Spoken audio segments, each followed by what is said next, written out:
Satola ya ena tama poeda duma bila na iloso ni kwala dala kaladina wadrina kuni kuna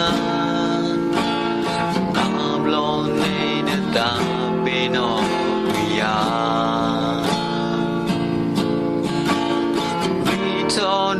Tota e le he lo te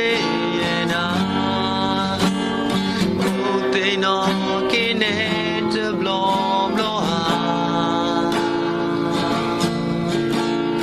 ta e le he na do ni pwa ko ga te ni ni na ka te nya ne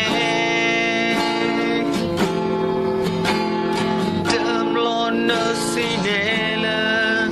ka eteya tsuta ke iketota mimo yo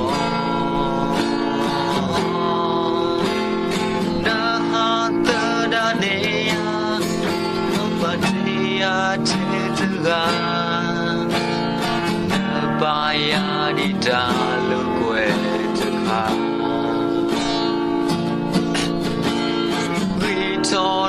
Tota e le he lo te